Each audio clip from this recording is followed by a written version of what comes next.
Y'all, it's time to do recent reads. Hi, I'm Lisa from Hello Happy.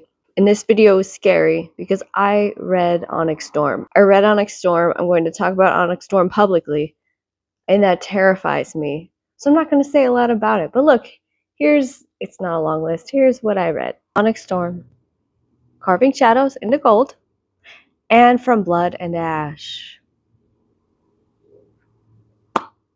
Look, Onyx Storm, it was fine. Here's the thing, okay? Book one. Was it good? No. Was it really entertaining? I found it so entertaining. I thought it was just a delight. Book two. Less of a delight.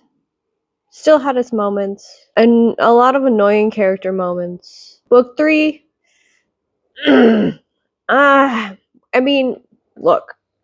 I did struggle to get through some of it because I thought it was dumb, but like not in the really entertaining way, like book one, but just like I can't tell you why.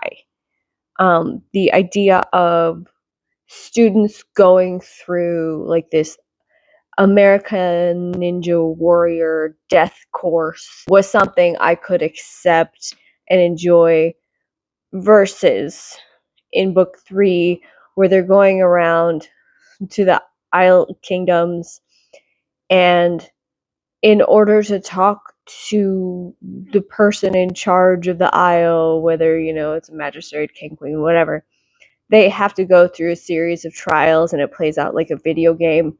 I know it's very hypocritical for me to be like, book one was so fun, dumb but fun, and book three was dumb and cringy and really dumb. Like, it's very hypocritical, but I thought so much of book three was lame and cringy and cheap. Like, near the beginning of the book, that professor and what was her name, Aura, who were both being just horrible. They both conveniently die on that first mission out. Like, it was so convenient and lazy. It's like, wow, good for you, main characters. I just feel like that kind of just painted a picture of the whole book for me. I don't know why. I just want better writing from this series because it hasn't had better writing, but I do. I'm sorry. Why the hell would anyone hire Zayden to be a teacher at the school he graduated last year, like 5 minutes ago or whatever? The guy who's running the place hates Violet, hates Zayden, hates their whole crew, might be working with the Venom, unknown at this time. Why the hell would he sign off on that? And he has to sign off on it because he's the dude in charge now. Like, I don't understand how or why that happened. I don't think that would have happened. What that felt like I was reading like an AU fanfic set in the modern world when Violet was going to college and Zayden becomes like the teacher's aide or something, and it would play out like that. Like,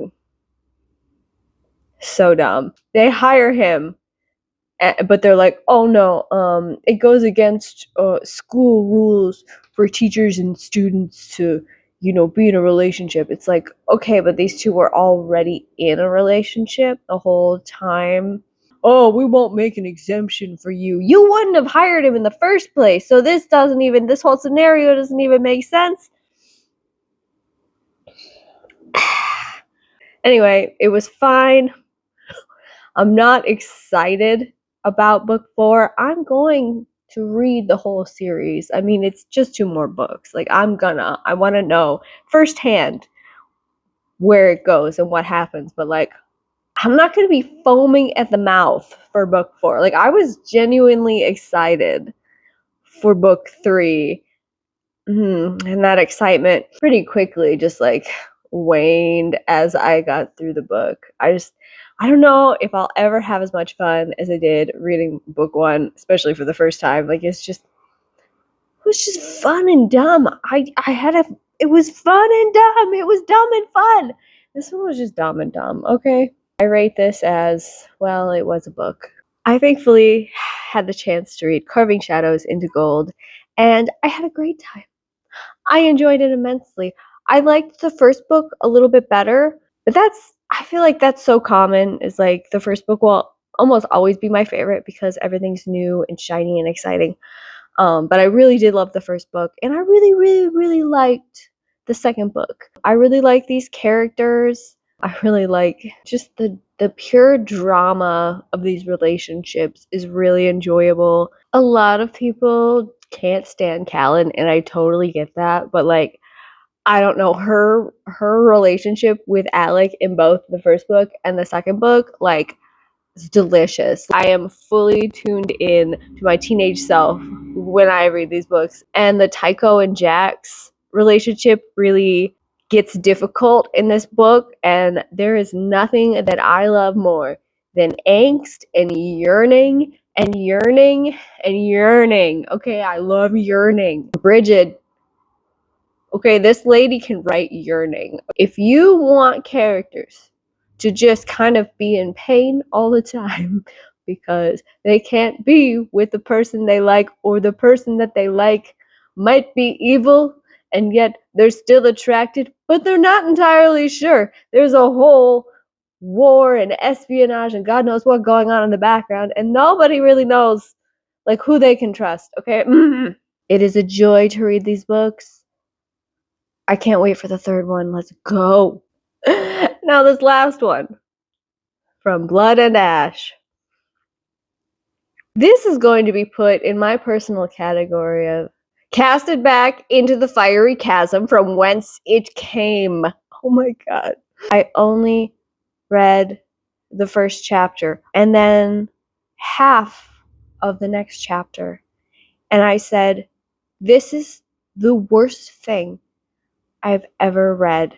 I'm going to now show you a video I recorded at 4 o'clock in the morning when I couldn't sleep.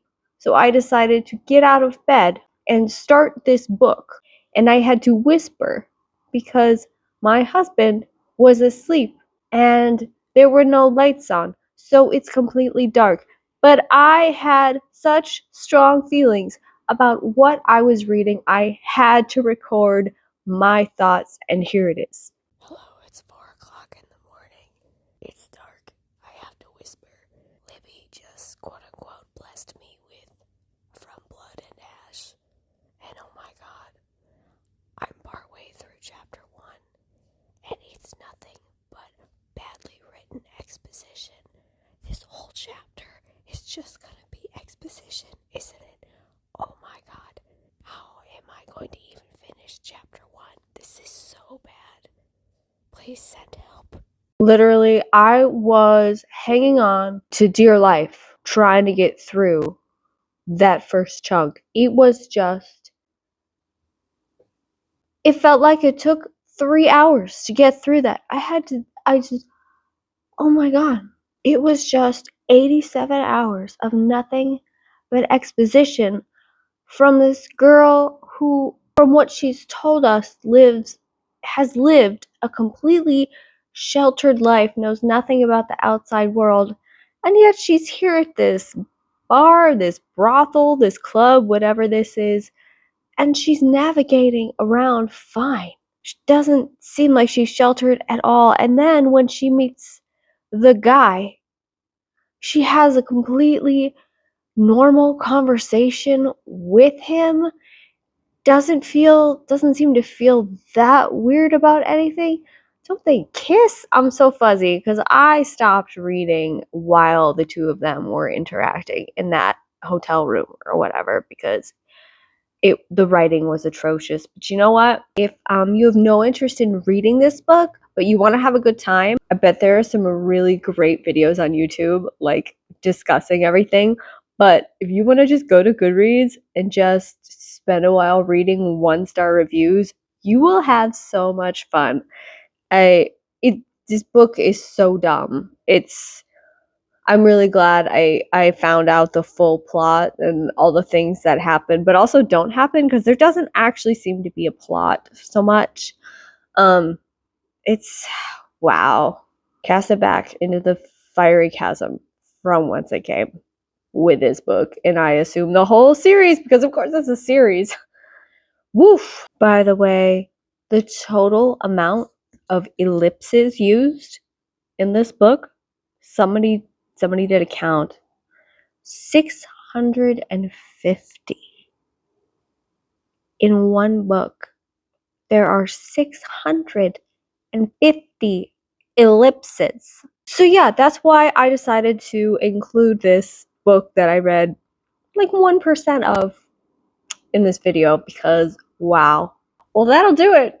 That'll do it for this edition of Recent Reads. Oh, I'm okay. Like this video, subscribe, YouTube. Okay. Bye.